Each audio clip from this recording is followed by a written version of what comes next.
All right. Here we are. This is a refreshing change of scenery. Yeah, we're not in the basement anymore. No.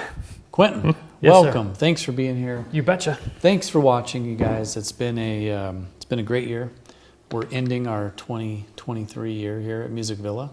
Yeah. And we thought we would try to answer some of the questions. That's right. We did a video a little while back and we threw out the call for some questions. We got a ton of great questions in the comments. Yeah. And while we wish we could answer all of them, right, that would be an entirely too long video. And plus some of the questions were hard and we don't want to. Some were mean. Some were mean, and that's fine. We accept all constructive and just criticism of any form. Totally. But these are, I think, a collection of questions. I haven't seen them yet. I just looked at them a minute ago. These were selected by our producer. Yes, Dustin Tucker right there. Man behind the camera. He thought this would be a nice way for us to kind of wrap up some of the year and answer some of the questions. So we are Music Villa. We're in Bozeman, Montana. Mm-hmm. Quinton is a good friend of mine, and we started doing the videos, and it's just been wonderful for me.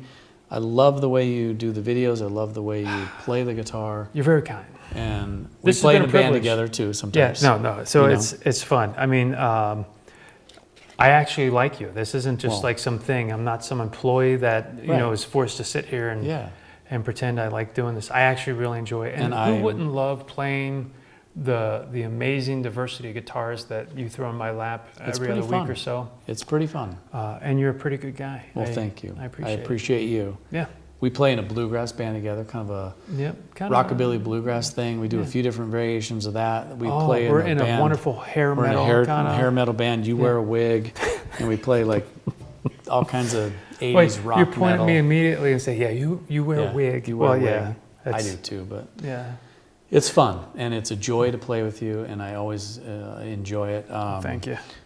So let's get into some of the questions. All right. One is from Maury's Music, which I love Maury's Music. Those guys are great. I don't even know, I haven't talked to them in a long time, but I've known him for many years, and he's a wonderful person.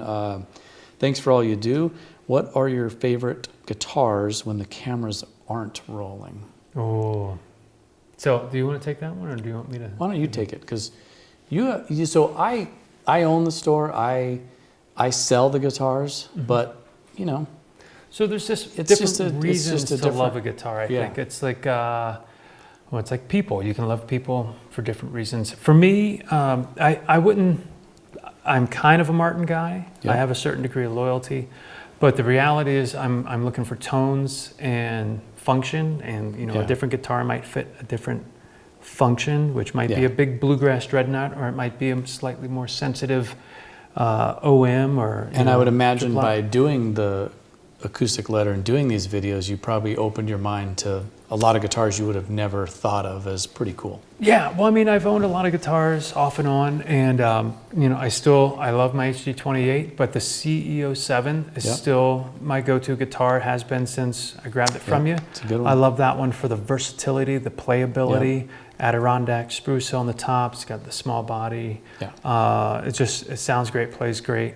But we talk about guitars for applications. I love the Taylor baritone that you very graciously gifted me a few years back. That thing is not the guitar you're going to pull out for every occasion, but when you want that really funky low end and you amplify it, it's great. But we've played so many great guitars. I've really fallen in love with smaller body guitars.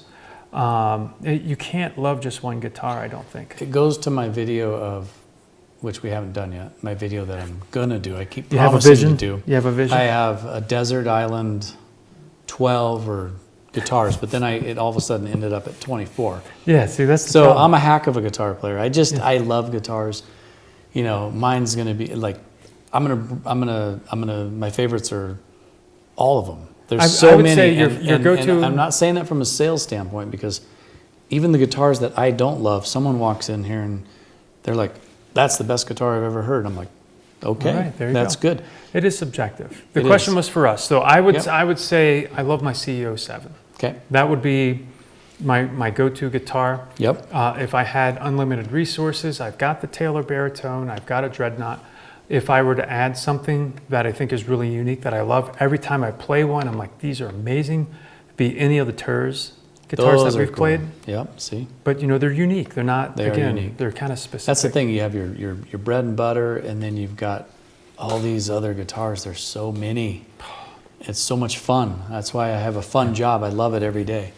I mean, if you're looking at the room, if you can see the background here, once you're at this level, I think you could walk out with any one of these, and fall in love with any one of these guitars. I love the M36. Quado, Yeah, the M36. Quado, yeah. Every time we've done those, I've loved those. If I was probably going to add a more versatile guitar, I would really look at one of those. So Okay, so there you go. I'm gonna leave and a mine. J200. Everybody needs one. Yeah, no, we know mine. You know I love the J200, which this brings me to another one. This is a good question to follow up with this one because it's kind of along the same lines. This person wrote, what is your desert island guitar? So if you only had one guitar to play by yourself and for yourself, what would that be? Desert island guitar, that's a tough one for me because my desert island guitar is 12 different acoustics and 12 different electrics, okay? That's another The video. question is one. One guitar.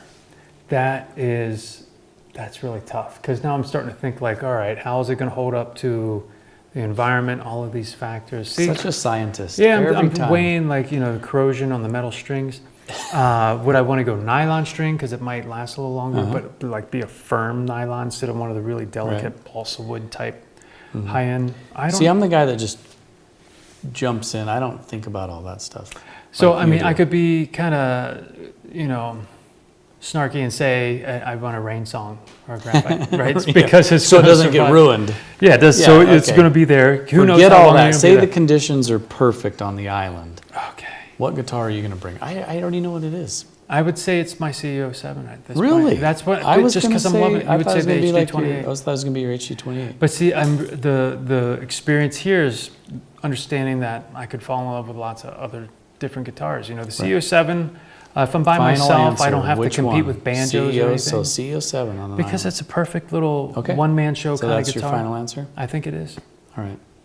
I'm going J200. There you go. Just because I have All to, right. because I've just said it You're too many vested. times. You're vested I in it. am. I'm That's invested fine. in that. Okay, so here's another good one for you. Questions for Quinton. Uh-oh. What do you do for a living? And do you ever regret not committing fully to music as your main career? Also, do you manage to make these two aspects of your life coexist together with family? So I heard 3 different questions. What do I do? You do for what you do for a living, and I'll answer the other one. Okay, so what I do for a living, I might have done this in a previous question and answer session, but I work for the local university here in Bozeman, Montana State University, go Bobcats, and I work in an organization at the university that manages intellectual properties for the university. So things like patents, trademarks, copyrights. The university receives lots of money to do research and produce creative, efforts and whatnot. And so sometimes those endeavors produce a new invention or a new work of art or something. And for the taxpayers who ultimately funded much of this work, to get the benefit of those investments, the university doesn't manufacture or make things. So my job is to take the intellectual property rights, the ideas, the inventions, and hand them off to a company that actually makes stuff. And the idea is that we grant them licenses to the rights to make and use these things, and they will deliver the product or service or display the art, apply it in some way that the public can actually get a tangible benefit back from the investments. And you're a lawyer. You're a lawyer. So you have a law degree. I'm an attorney licensed in the state of Montana, but I'm not an attorney for Montana State University. I just, Right. Yep. I'm a non-practicing attorney. I always wondered what you did. Yeah, and I have a PhD in molecular biology. So There it's the you go. That's the science one and the that always law blows helps me me away. understand what technology does. The law helps me understand contracts, and then there's a business element of it too. So Yeah. And it's PhD in what? molecular biology. All right. See, I don't even. I know. I'm just not that smart. No. It's super fun though. I mean, you're a pretty dang smart guy too. I mean, I'm street smarts. you got some street smarts. I mean, you're standing up this amazing business, the investment, growing it. Let me answer the second part of that. Okay, what was the second part? How do you, Do I regret not? regret not having this as a career? What I love about you is you kind of really balance it all really well, because you play all the time, and you do really, and you know, it's, you can make it. We do pretty good in some of these gigs we do around here. It's pretty amazing, and I think you've balanced it well. You have a wonderful wife, 2 kids, and you play gigs a lot. So, you know, and for me too, like I played music for a long time before I took over this store from my dad, and you know, there's these years of like, oh, I'm just gonna be a drummer, or what, I'm gonna be a musician my whole life.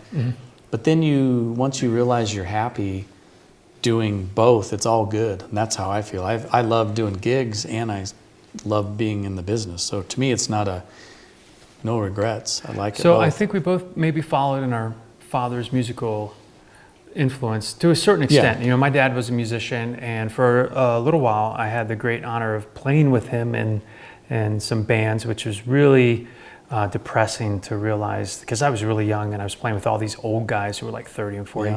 And the depressing part was that you realize men never really mature past the age of 15. I thought these esteemed, accomplished, established men, and they're all like 15-year-old boys when you get them out. But he did a nice balance. He worked his job. He was a small business owner as well.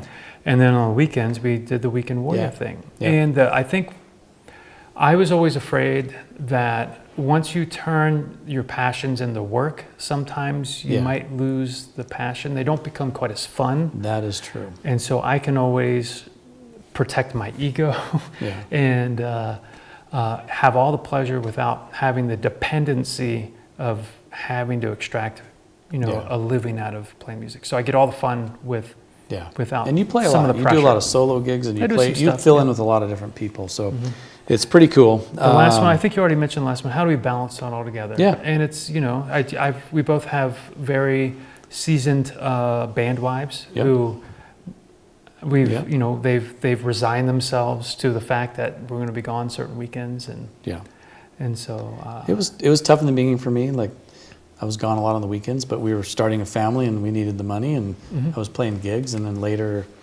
it became more of like for fun. Yeah.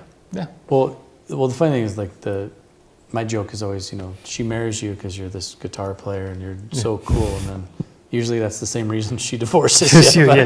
So you do have to balance. You have to make sure you're covering both ends of it. That's the key for me. Like, I don't go golf with my buddies because I use that time to go play a gig, so that, you know, you got to pick and choose which ones you're going to do so you have time with your family. So there's only so much time. You better invest it wisely, and investing some time at home usually always pays good. off.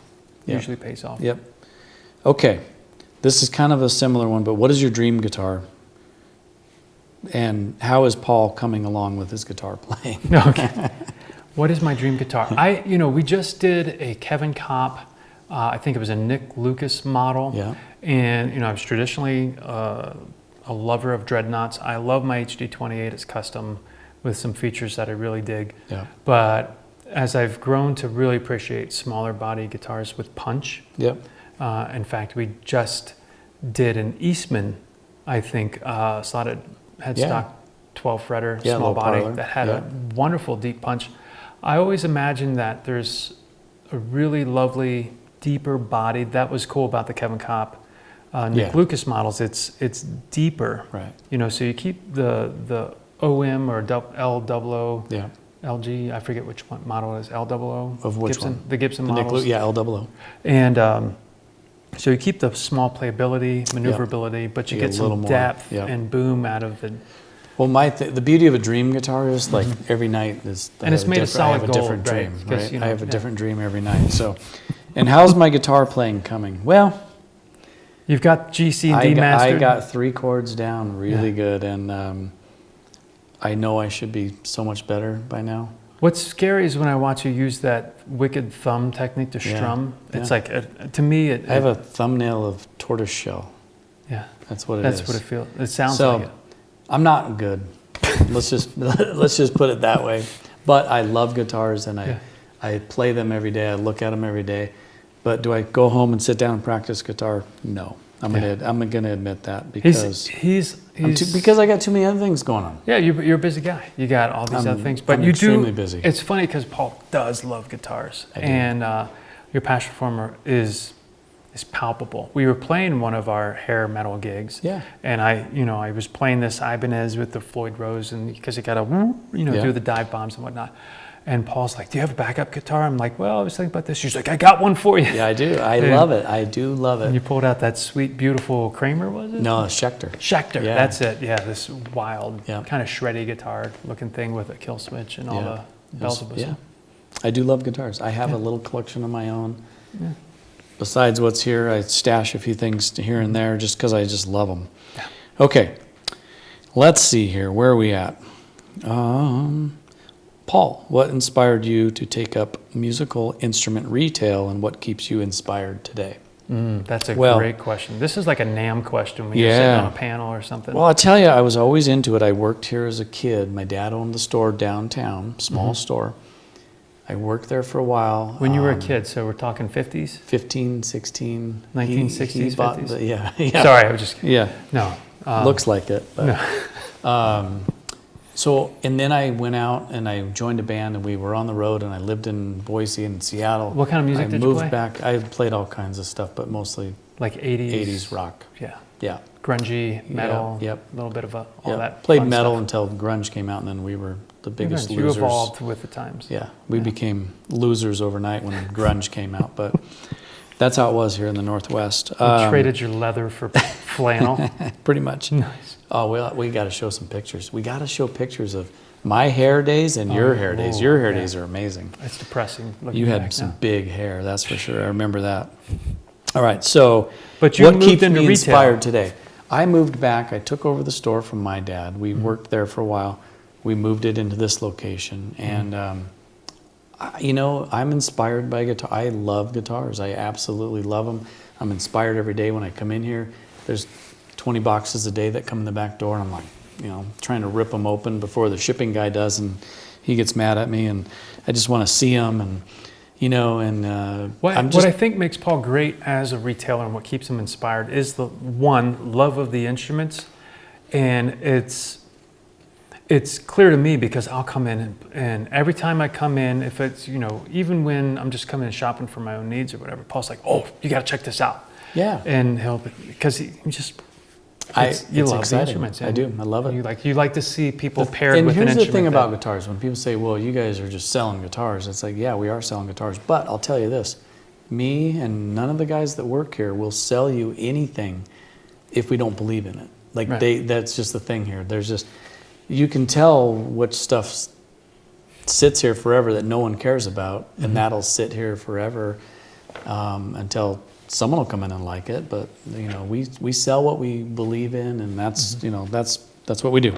Okay, most memorable gig each of you have ever played. And now I'm assuming that me and you are going to say the same thing because we've all done for different reasons, right? Tons of gigs in our life. Yeah. Let's just get out and say the one that we did together was one of my most memorable, and then because it was miserable. Because it was -11. Yeah. We play. So I don't know if you know about Montana, but sometimes it gets a little cold, and we got a lot of ski resorts in this area. One of them is called Big Sky Resort, and they will do these events at the bases, where all the lifts come down and the resorts and all the restaurants and stuff are there.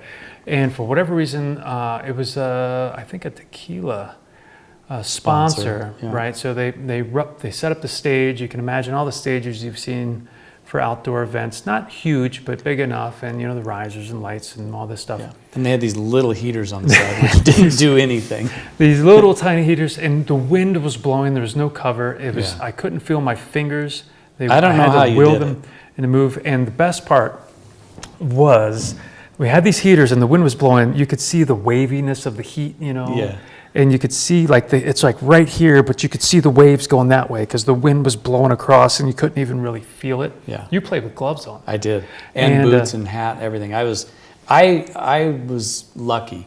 You guys had to still. We had a fiddle player. You still had to move your fingers and the strings and the instruments staying in tune. The best part was we do sound check, and I was like, I need one of these heaters, and so there were two of them. and they were kind of the small propane tanks, and you screw on this kind of whatever little Yeah. screen thing. It's not like the big umbrellas. It was a small Right. little thing. And I'm like, all right, I might be able to manage if I can just lean into this every once in a while, get a little blood flow. And we go do sound check, we go eat a little bit, and then we come back out for the set, and the sound man took the one that was right in front of me to set beside him. So now, anyway, very memorable. Very memorable Yeah. and very cold, and I wouldn't recommend it, but we did it, and actually it was amazing. I It was was a lot amazed of fun. how And then good we you got to guys play did. later on that night in Yeah, one of the inside. restaurants, Yeah. one of the bars there, and had a great night. Yeah, it was cold. It was cool. It was cold. I don't know if any of you people that are not from the cold country, but negative is cold. Yeah, All right. when you get Zero there. is cold. Zero's Negative cold. is even colder. Yeah. This is a good segue.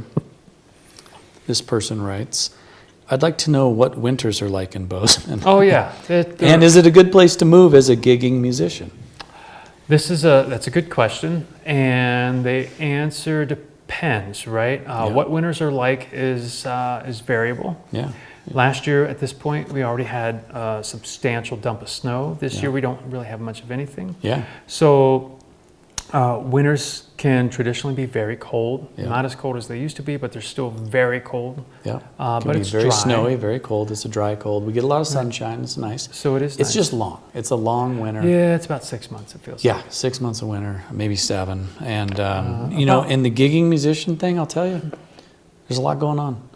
There's If you there's do some the good right stuff. thing, there's coffee shops, there's private clubs, private parties, ski resorts. There's a lot of, weddings. It's a huge wedding. There's tons of private stuff, but there's plenty of venues and bars. Depending on what type of music you play. Yeah.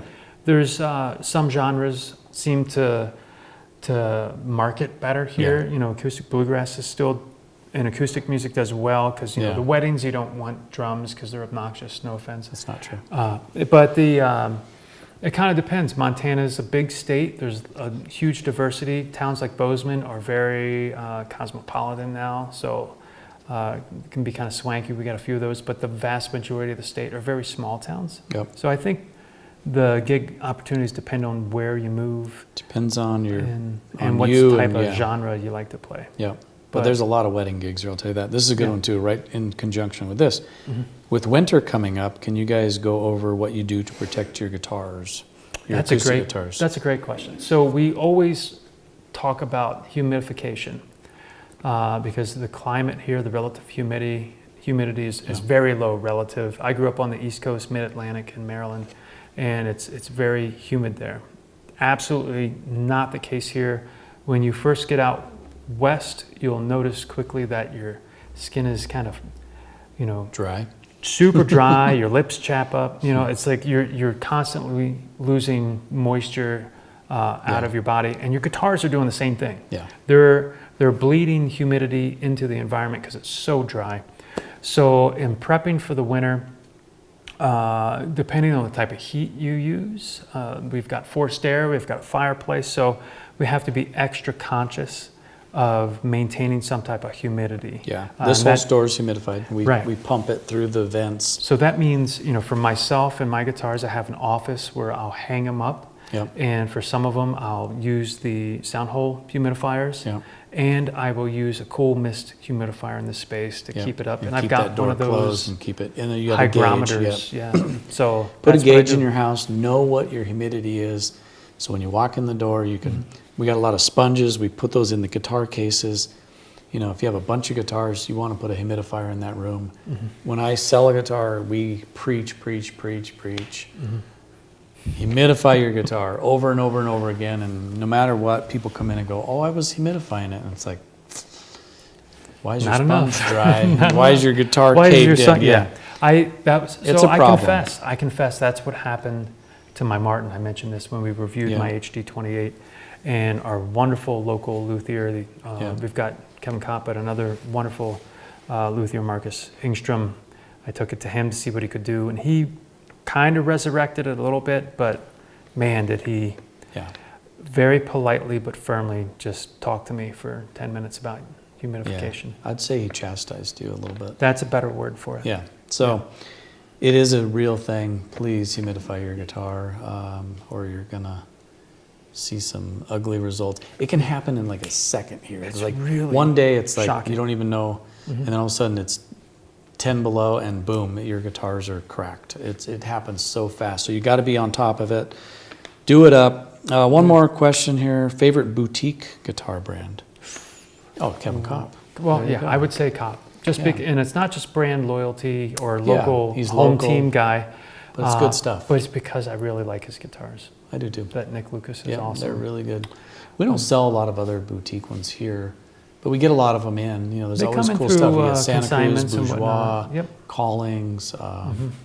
They're all real nice, you know. Yeah, a lot of They're the all smaller makers. Yep. There's so many out there. There is. There's so many wonderful luthiers.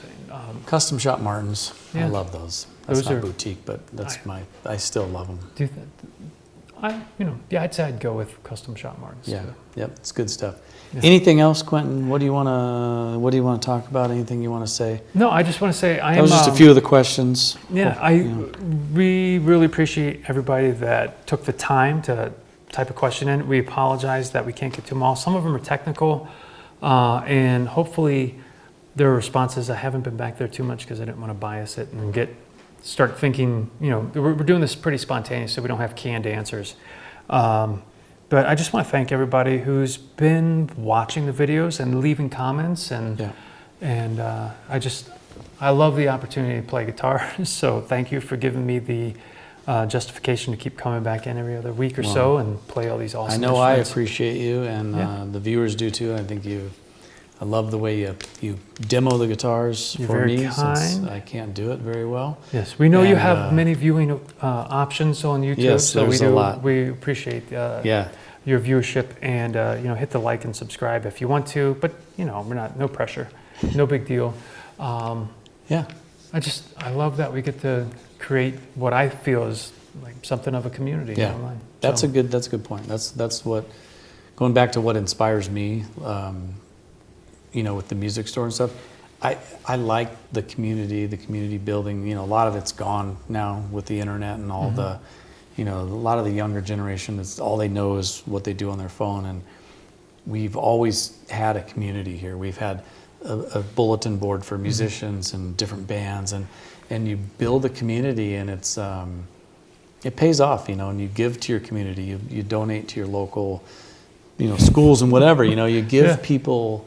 In the age stuff. of guitar dating apps, where you just go on and pick your Yeah. one. This is like the old-fashioned bar, It or is. church social, or whatever the place is where you actually used to talk to people face to face. It's a hub here. It's a hub. Yeah. People still come here. Our So locals. the store does that, but I think this YouTube channel does the same thing in the comments, and I Yeah. see many frequent flyers. Really appreciate folks showing up and watching and commenting. All the positive comments, even the negative comments, we take them under advisement and always trying to improve. Yeah. This was a really good 2023. Yeah. I think. It was great. Looking forward to as many more years as we can keep this going. Yeah, I appreciate it. We appreciate all the viewers, and For sure. thanks for watching our videos. Quinton King, Yes, sir. Paul Decker. Music Villa, Bozeman, Acoustic Letter. Montana, Acoustic Letter. Thanks for watching.